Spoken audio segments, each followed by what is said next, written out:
What's up, guys? Class is in session. This is SanchoWest for another episode of Video Game B School Presents The Lab. And here we are breaking down the bow. Now, just to let you know, this is footage from the pre-patch. Now, what does Sancho mean when I mean the pre-patch? Essentially, Naughty Dog nerf corner shooting. That whole thing that I was talking about, which is a great mechanic for an aggressive bow player, corner shooting is now gone. The big thing that they changed was that now, because when you go into the animation of shooting from the corner, ooh, wait, quick chip. Shh, quiet. Now, corner shooting is gone. So essentially is when you're trying to aim out of the wall or away from the side or any kind of cover, your body sticks out more, and it's not a good idea for bow players because a lot of the bow players use that in a hit-up situation. Now, here's a quick thing right here. It's all about positioning. So that's the way you're going to come back this nerf. As you see, I got the nice little flank stake, and I was able to get this guy from behind. If a great bow player, you're going to get your downs from behind. Now, this guy right here, getting some nice downs, hitting it hit with that stagger, though. Unable to hit. Now, here's what I like to say. It's called instinct, ladies and gentlemen. Instinct. Let's go ahead and see that again in instant replay. I get one bow in him. Remember, the second shot is key. Now, this guy's playing peekaboo out of this corner, and I fire the arrow early. Boom. And I get that down. So you got to develop that instinct and see people are going to come in and out. And I always recommend to fire the arrow early, or than you expect, because you'd be quite surprised how people will still get hit. Now, these are the things I'm going to teach you guys to combat the nerfing of corner shooting. A lot of the bow players out there heavily relied on corner shooting, and I was one of them, because corner shooting, you could kind of just pin yourself to a cover and just snipe from far away, or just snipe people who are unsuspecting. So remember what I've always said in all my videos, especially with The Last of Us, it's all about positioning, okay? Flanking, get in that right position, popping and shooting like I see right here. A nice pop a shot. Get in the guy, making sure he's in the middle of the reticle. Get in right there, leading him a little bit. One shot, focusing on the second shot, noticing that he's running to the left. Actually, he runs right at me there. And down he goes, pop a shot technique. Very vital to learn since corner shooting is gone. This whole episode is going to figure out how to combat the corner shooting. And then, of course, I'm going to do my best to put a bow montage of all the techniques all at once. And then, of course, after this, we're going to cover the hunting rifle because those are awesome. What I'm doing here is I'm throwing a smoke, and I'm trying to get some coverage here with the smoke. I get one guy, and this guy rushes me, and instead of switching to my firearm, I go down.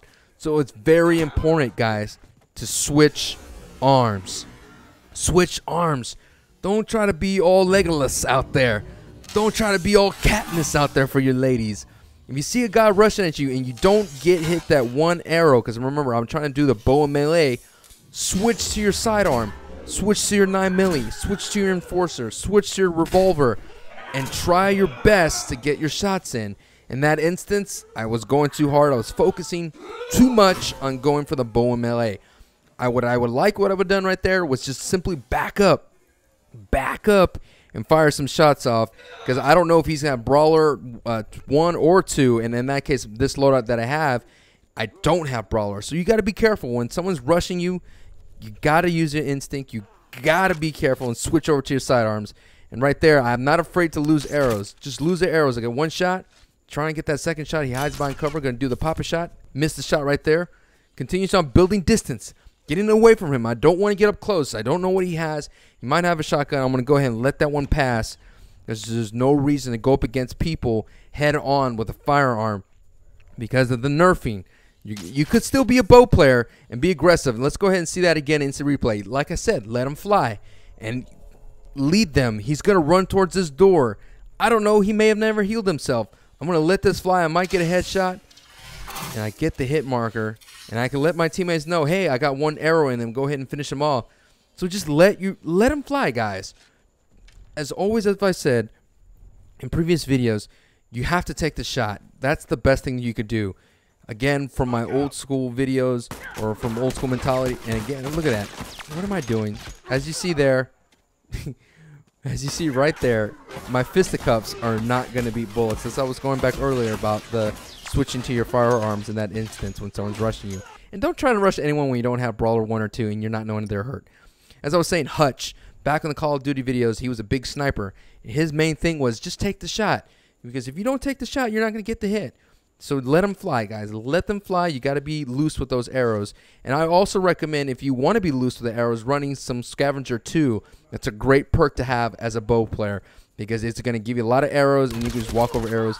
Right here, I get the nice lucky headshot with the nice little mini drag shot, as you see. Let's see that in slow motion. I line it up, see right there, and just drag it up and let it fly. And I get the headshot, but of course I go down. So that's the drag shot in a nutshell. Let's go ahead and cover the most important technique for bow players, and that is the second shot. Good job. You got the first shot. Close it out and get that second shot. And you got to work under pressure because a lot of times you hit someone head on, they're going to come at you. You're going to do your best to go through the pain wobble. If you're an inexperienced bow player, don't be afraid to put a sharpshooter 2 or 3. Those are things that will allow you to keep shooting. And when you have sharpshooter 2 or 3, don't drag so much when you're getting shot, or don't do wiggles. Here it is again, positioning. You're gonna get that flank juicy steak, and these were the kills that matter. Flanking, hitting people from behind, getting the double kills. Flank steak, ladies and gentlemen. Using your enemy, using your teammates.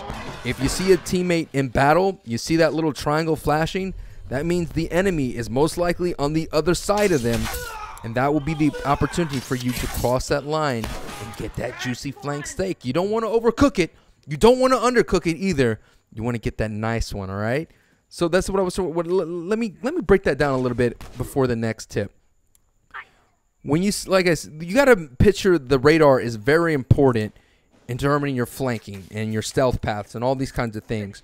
If you see your teammates looking right here, as you see, I see the red dot. My teammates are right there on the right side. So I'm going to do my best. Oh, no, this guy comes out of nowhere. Can I do it? Can I get the second shot? No, do not. Do not do it. I'll go back to the stealth technique in a second. Let's cover this real quick. Avoid head-up situations, especially now without corner shooting. As you see there, I miss too many times.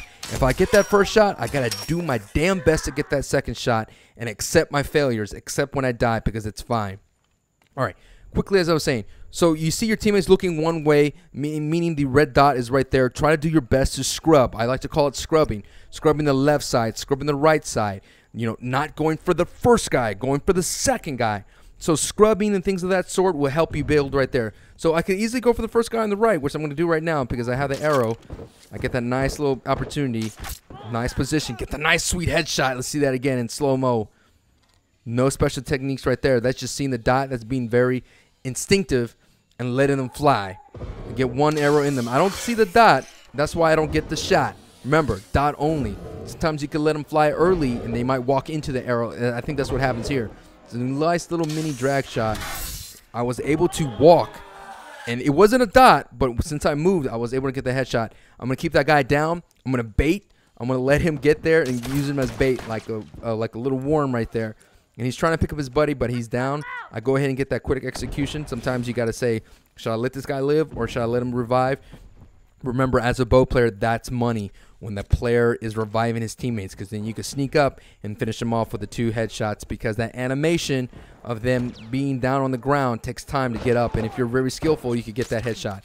One thing I noticed as a bow player, it's very difficult to get headshots from behind. This quick instinct that you see right here, I lead the target and I let them fly, and I was able to sneak that in there. So let's see it again in slow motion. I'm going for the headshots. That's why I miss. Sometimes you just got to keep it simple. As you see there, for some reason, the back shoulder, that hip marker, always misses. I'm not leading him enough because I got the nice upgrade. I could just let it fly, and I get him right there. And down he goes. Because he's not gonna stop on a dime. He's not gonna cut left. He's not gonna cut right. He's running at full speed. So I know that I could kind of cheat a little bit, and I could read him, tech reading, as they say in the fighting game community. I could read him a little bit. So I'm going to do my best to cover flanking for you guys in future videos, because it's absolute stellar in The Last of Us. Scrubbing left, scrubbing right. Here's what I mean about keeping it simple. Keep it simple. Stop going for the headshots. Just go ahead and hit him twice. He doesn't have armor. I don't have to worry about the legs. I always like shooting the legs because they don't change. Sometimes people who are higher ups, they do a lot of shoulder switching, and that throws your aim off because of the auto aim assist. So aim for the legs. That would be helpful. As you see there, look, let him fly. I don't know. I could get it down. I got his armor off. That's going to help out my teammates. So just let them fly. let them fight and do some anticipation. If you see someone running towards the doorway, just shoot at the doorway. Don't shoot at the person, shoot at the doorway. And again, I know I'm a little bit all over the place about stealth because I did my best in my stealth path video to explain what I'm thinking about. And right here, as you see, all these 3 guys are looking that way. The guys with the red dots, they're preoccupied by one guy shooting and the other guy down there. So what I'm seeing is, where's the other guys? You know, where's the empty space? The empty space is either empty. I know this is a weird thing to say. It's either empty or filled with somebody. And always think about the anti-flank. That guy is on the far left, and I know he's coming for us because he thinks he sees the activity. He sees the triangles going off, and I'm going to do the anti-flank and stop him right in his tracks with a nice shit. Let's see that instant replay, and that's going to be the last kill of the match right there. Wha-bam! All right, guys, that wraps up this lab episode for the bow. Look out for a bow montage covering all the techniques in a nice little condensed way. Let me know in the comments below if you want a lab series on the hunting rifle or the lab series on shivving and stealth path. I'm very interested in that. I just had that idea. Comment below, share with your friends, like, do all those kinds of things. And as always, guys, ooh yeah, peace.